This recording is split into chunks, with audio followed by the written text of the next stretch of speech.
Good afternoon guys, nakasyam na biyahe ako.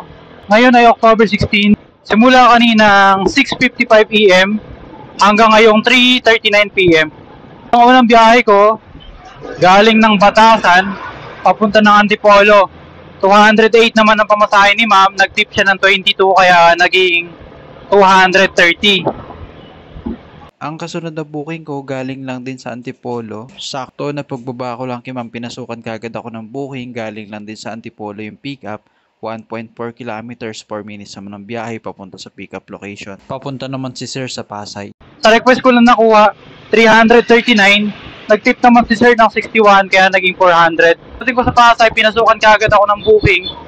Galing sa Pasay, papunta naman ng LTO Diliman. 233 ang pamasahe ni sir, binayaran ako ng 250. Tapos pagdating ko sa Diliman, yung natagalan ako doon. Siguro dumating ako sa Diliman ng mga 10:15 AM. Wala nang pumapasok.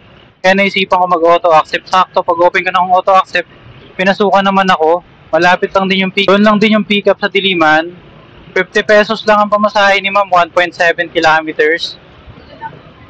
Pagkatapos ko ma-drop, naghintay ako ulit, pero wala nang pumapasok. Kaya nag-auto accept ako ulit. Pag open ko ng auto accept, sakto nga, may pumasok agad. Galing sa Diliman, papunta naman ng South Caloocan. 121 ang pamasahe ni ma'am, binayaran naman ako ng 125. May tip na 4 pesos.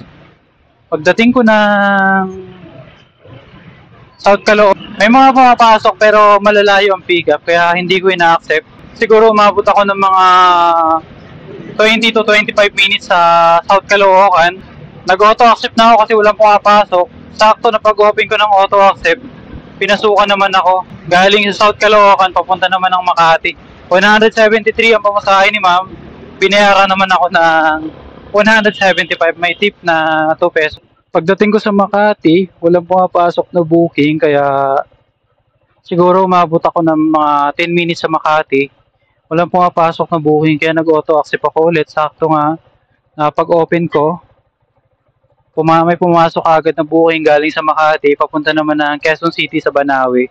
171 naman ang pamasahe ni sir. Pagdating ko ng Banawe, pumunta muna ako sa Roosevelt kasi doon ako kumakain sa Roosevelt.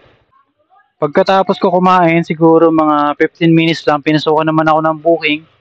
Papunta dito sa Commonwealth malapit sa may Evergotesco. 136 naman ang pamasahe ni ma'am pero binayaran ako ng 150. Pagka-drop ko kay ma'am, lumipat ako sa may Everbanda. Galing Evergotesco, papunta naman na DSWD dito sa Batasan. Sakto nga, pauwi na ako. 58 naman ang pamasahe ni ma'am. Ang gasolina ko naman, sa siyam na biyahe, 154 lang.